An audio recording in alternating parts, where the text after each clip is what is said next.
let's help Kyle Shanahan now. His offense is really struggling. They scored 15 points last week. They were going up against a really good defense. This week, they're going up against a good pass rush, not a good run defense, but this pass rush is serious, so they have to have a plan for it. What should Kyle Shanahan be thinking this week against the Giants defense? He better come up with a better plan of how to negate the great pass rush. How can I control this edge rusher, Burns, who's got 10 and a half sacks or whatever in 8 all games? My chip concept has to be better this week, okay? Because I know McKivitz, I tell you, if you're, looking at this game and you're Brian Burns, you're thinking, okay, God, I just watched the tape of Houston just feasting on McKivitz, then Giants are probably holding an auction, a raffle with their defensive linemen to decide who's going to get the most shots to pass rush over on McKivitz's side. Do I want to go against Trent Williams or do I want to go against McKivitz? So that's not a tough decision. So yeah, this is an opportunity to make a lot of money this week, right? They're playing rock, paper, scissors to see how many shots they can get at McKivitz. No. So what is Kyle going to do? Because see, if I hold in Kittle at tight end, is he going to be able to block Burns when the tackle can't block Burns? And Kittle is not a pass rush protector. He's not paid big bucks to be able to pass block against premier edge rushers. Plus, you need Kittle in the pattern. Well, yeah, but see, that's the thing. That if I have Kittle out in the pattern, and then I want to have McCaffrey have to chip, and that eliminates him from being a factor in the pattern. All of a sudden, now your passing game, you're taking away your best receivers and making them chippers. Yeah. That doesn't bode well for your passing game because I got Bourne out there, but who else have I got to catch a ball? Juwan Jennings having a great year, Tom. Yes, I don't think so. If I don't have Bourne out there, where am I going to go with the ball? I mean, Ricky Pearsall might never play football again. Yeah, he's not, he's a no-show. But the thing about it is, okay, you got Kittle, I got McCaffrey, and then Bourne. Give me another receiver to whom I could throw a ball reliably thinking that he might catch it. Not name Watkins and not name, whomever else. Tonjes is good, but they don't like him anymore. Well, yeah, that's another tight end. Yeah, true. That's another thing, but who do they got at wide receiver? Marquez Valdez-Scantling. No, he's in Pittsburgh. Oh, no. I can't believe you did that. He had Aaron Rodgers. You noticed when he was on the team. So when he's off the team, who knows? There's no difference. Sky Moore. Oh, please. He's good. He's good.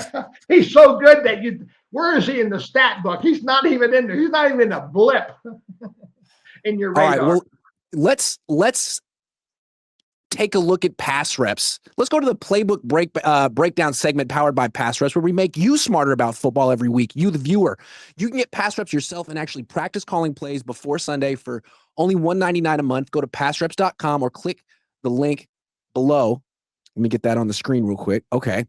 Let's check out this play that is a New York Giants beater. This is Hornet. I tell you, this is a way to, if I get the ball out quickly, 3 steps and throw, in fact, the Giants, I think both of their corners and one of their safeties and even a backup corner are listed as questionable this week. So they got a wounded secondary. Now they got great pass rush, but they're wounded at pass defenders in the secondary. So now if I'm Kyle, how many ways can I get the ball out within a 3-step drop by the quarterback? And this is one way. If you're going to have these backup players playing corner, they're going to play off, they're going to play soft. If they do play bump and run, it goes to a 9 route, which is a quick throw. I can 3 and throw that, reset my feet. If they're all soft, I'm going to pick the softest corner I can find and throw the hitch. Okay, now the other thing I can do is if it's a cover 2 shell, we're going to fade it on the outside, and then I got a free release by my inside receiver who versus a cover 2 scheme would rock and roll and hit the hole 18 to 22 yards down the middle of the field. And then I'll have the tight end stay at the line and protect. And within 3 steps, I can get the ball out as long as he doesn't whiff.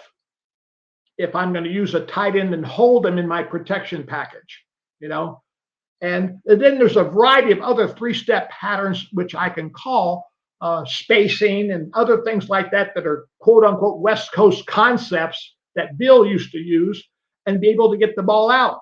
And then I can use, if I keep 21 personnel in the game and do it, then I'll have Juszczyk in the backfield blocking on the weak side so that he can handle an edge rusher as well. For a 3-step game, I can get it out. If I really am brave, I can go empty on it and get the ball out, but it's got to be 3 and throw concept. I can't stand back there and peel it and eat it like a banana because I'm going to be on the ground as a quarterback. So I would say, how many ways can I throw it quick? I like with this play. It really looks like both the tight end and the back are blocking Burns. You got 3 guys on Burns just in case. Correct. Yeah, we're doubling. We're doubling them. Yeah, you're not going to win the game. I like that play. Are there any other plays you want to look at? Empty. Well, we got a couple of stick. Yeah, we can run the stick route now. See, that's another thing. I can go to empty and I can run the stick concept with Kittle and even put Juszczyk out in a fast, flat scat release because 3 and throw. I'll spread out the defense. I can isolate people. I can find a matchup for Kittle against a linebacker and just give him a 5-yard, basically a 5-yard option route. Run the stick route, turn inside or outside away from coverage and run against man and find a hole versus zone and just pop them the ball.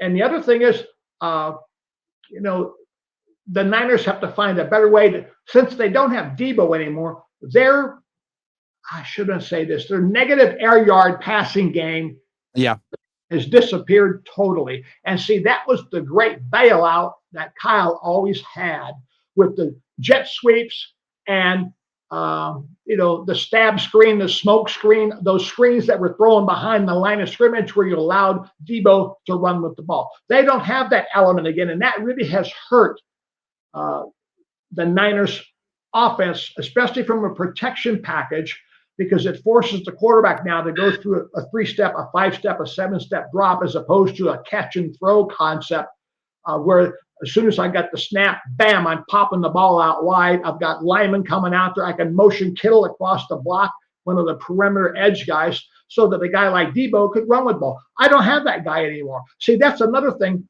from an offensive construct of the roster. Everyone knew how great Debo was.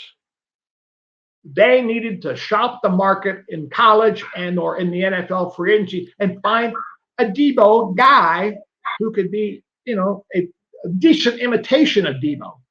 I have an idea.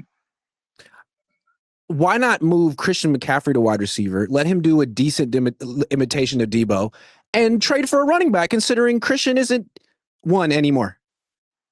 Well, the thing about it is you've got to get running back on your roster. You got 2 running backs on your roster who are not too shabby if you ever get them on the field and let them run and let them lather up and get a sweat. They might, more than one carry a game, they might be able to do something. They might shock you by being able to run the ball. Well, look, you just saw the breakdown. Now go test your own football IQ. Pass Reps updates weekly, just $1.99 a month. The link's below. Don't watch the game. Call it at passreps.com. I got a quick bonus question for you. Yesterday, Kyle Shanahan was asked, did you guys consider drafting Cam Scatterbo? What'd you think? And he quickly said, yes, we loved him. He's awesome. Is that him saying, like, I wanted to take him, but John Lynch over here thought had better ideas and gave me Jordan James, who I'll never play? That 2020 hindsight is really good. 7-8 weeks into the season. I loved him. I love the guy, I remember 10 years ago, Chip Kelly was the coach. He was going down the tubes, and it came out that he really wanted to draft Dak Prescott. Sure, buddy. Sure you did. I believe it, though. I feel like Cam Scatterboo was right up Kyle Shanahan's wheelhouse. We talked about him. We thought he'd be a good fit at fullback for this team. Instead, they got Nick Martin, another guy they refused to play. I wonder if they're starting to point fingers behind the scenes at whose fault that was. At this point in the season, nobody's a rookie anymore. Let's lay that on the table and make sure people understand.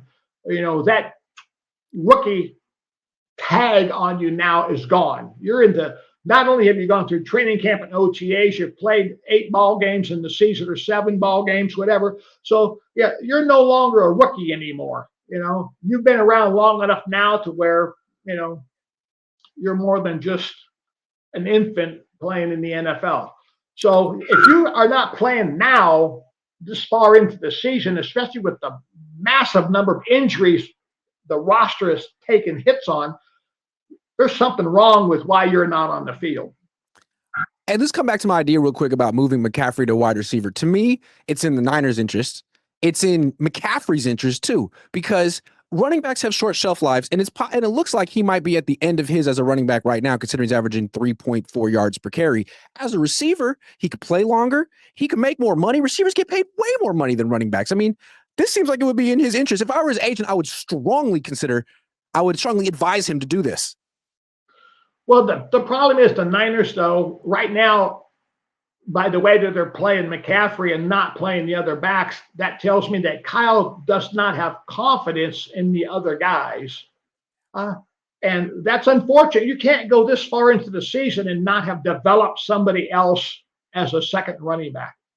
And I don't mean give the ball a use check on 3rd and 1 and lose 2 yards, so that doesn't count. So, I mean, I'm talking about a halfback.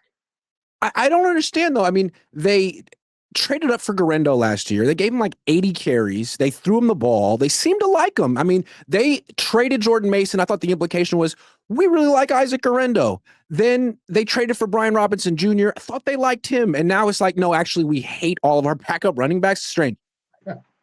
Okay, here's the thing. They may not be McCaffrey, which is understandable. But what runs can they run best? They may not be able to run the outside zone. Well, hell, you can't block for the outside zone as it is with McCaffrey. I'll tell you, last week, I'm watching the game against the Texans. I'm sitting and I'm watching the offensive line, and McCaffrey gets the handoff. And all of a sudden, I see this jersey number 77 getting blown back into the backfield. Your right guard, okay? Booney. Yeah, and the reason that it struck me odd is there's a tight end coming across the formation at the snap who's trying to seal the backside edge rusher on the opposite side of the line of scrimmage. That tackle, Pooney, gets knocked back so far, he picks off the tight end who's trying to come across the backfield. So then McCaffrey's got the handoff. He's pressing the line of scrimmage. He has to make a jump cut 2 yards deep into the backfield. And the great thing about McCaffrey on that play, he still ended up gaining like 9 yards. So the guard gets blown in the backfield. He picks off the opposite, the tight end coming across the seal, forcing McCaffrey to make a cut 2 yards deep into the backfield, and then McCaffrey still gained 9 yards on the play. So that's another back, might have lost yards, but still. So there's a lot of parts of the equation that are not all in sync all the time. I tell you, the other thing about this weekend's game, besides the pass rushers you got to worry about,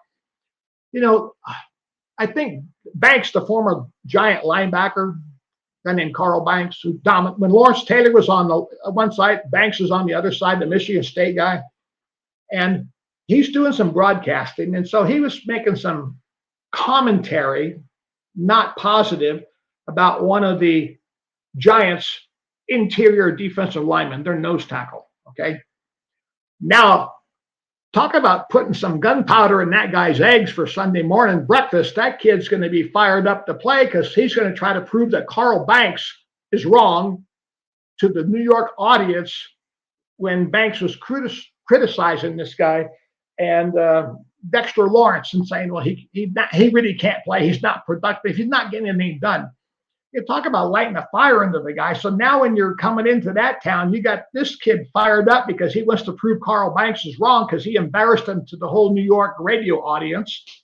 So now that's another issue I got to contend with. I got a backup center, and I got this nose tackle who's going to be have a thorn in his butt because he's upset at what Carl Banks said about him. So he's going to come out playing lights out football to prove Carl Banks is wrong. Dexter Lawrence is a pretty good player. I don't know what Carl Banks. Maybe he's just trying to coach him up, make him. Yeah.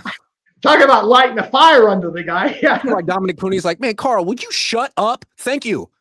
I didn't need that. He's a great player, the best. Yeah, I don't need a coach to motivate the player. I got a Hall of Fame linebacker who's on the radio to 22 million people telling them that I stink. Well, hey, I'm going to go out there and I'm going to make a point and prove that Carl's wrong in his commentary.